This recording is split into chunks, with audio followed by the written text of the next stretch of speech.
আসসালামু আলাইকুম বন্ধুরা, কেমন আছেন আপনারা? আলহামদুলিল্লাহ আমি ভালো আছি। আশা করব আপনারাও ভালো আছেন।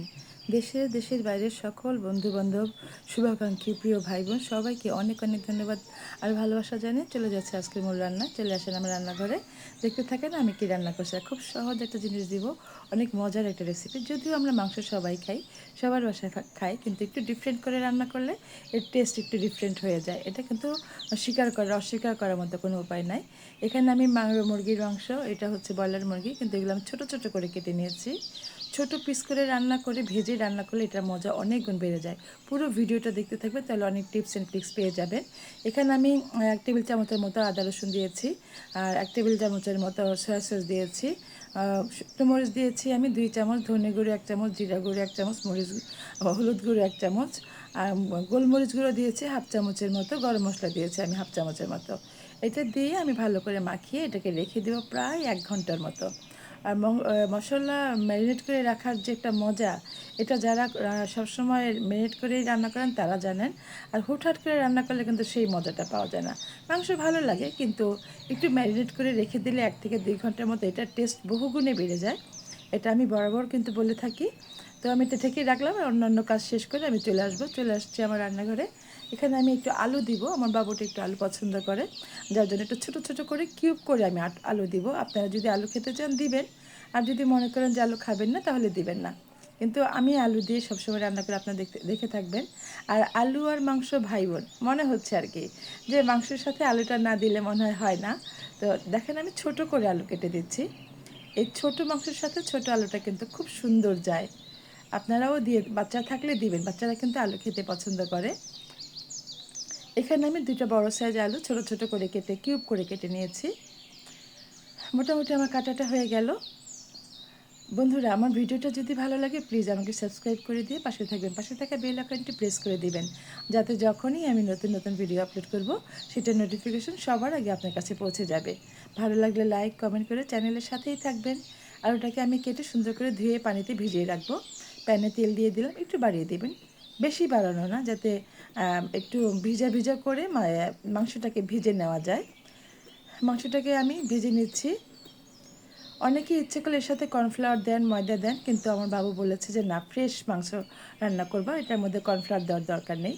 তো বাচ্চা যেভাবে চায় সেভাবেই কিন্তু আমি সবসময় ট্রাই করি বাচ্চাদের মন মতো করে দেওয়ার জন্য। এইভাবে মাংসটা ভেজে রান্না করলে অনেক বেশি টেস্ট হয়। তারপরে আমি এটাকে ভুনা করে নেব। বন্ধুরা, আমি সবসময় চেষ্টা করি সহজ করে বলে দেওয়ার জন্য, যাতে আপনারা যারা রান্না করেন না বা যারা নতুন রাঁধুনি তাদের জন্য উপকার আসবে, যারা ব্যাচেলার ভাইয়ারা আছেন, আপুরা আছেন, তাদের জন্য একটু উপকারে আসবে। সেজন্য আমি খুলে বলার চেষ্টা করি। চুলার ফ্লেমটা কিন্তু আমি হাই আঁচে রেখেছি। এটা আমি ফ্লেমটা কমিয়ে দিইনি, যাতে এখান থেকে পানি না ওঠে।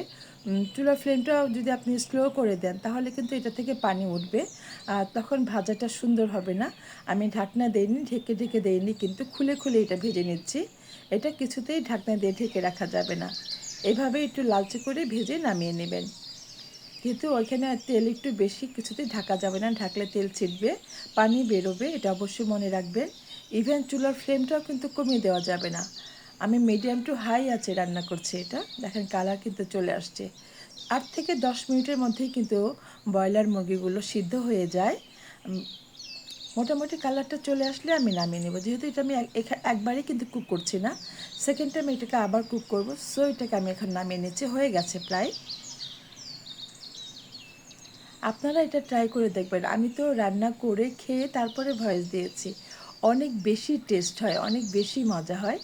মাঝে মাঝে মনে চাইলে আমি এভাবে করে দিই। বাচ্চাদের একটু ডিফারেন্ট কিছু খেতে চাইলে এভাবে করে দিতে হয়। আপনারা হয়তো খেয়াল করে থাকবেন, আমি কিন্তু একটু লালচে কালার করে ভেজে নিলাম।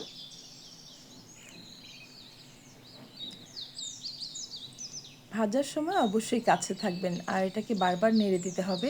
প্রত্যেকটা পিস উল্টে উল্টে দিতে হবে, যাতে এগুলো লেগে না যায়, তলানিতে লেগে না ধরে, সেদিকে অবশ্যই খেয়াল রাখতে হবে।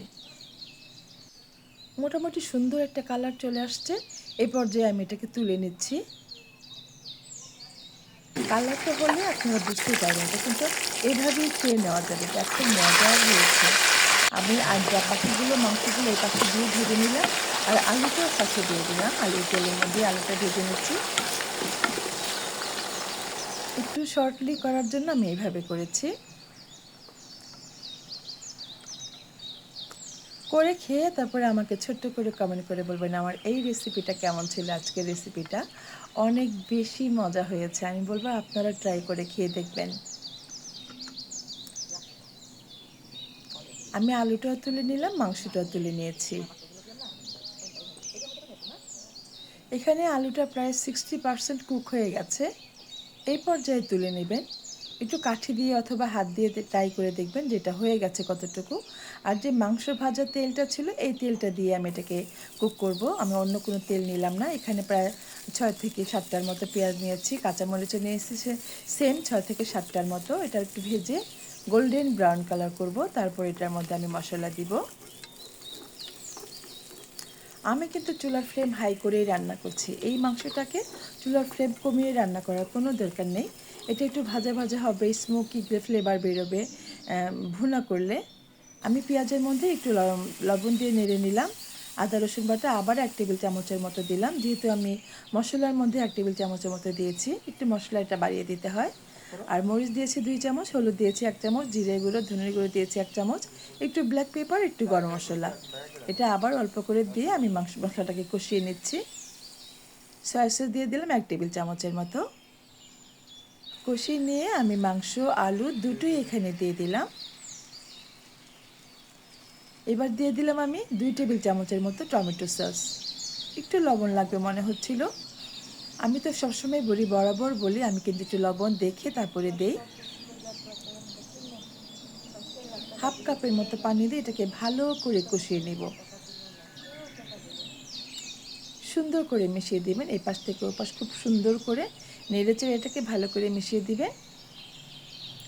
আর কালারটা দেখে হয়তো বুঝতে পারছেন এটা কতটা মজা হয়েছে, কতটা টেস্টি হয়েছে।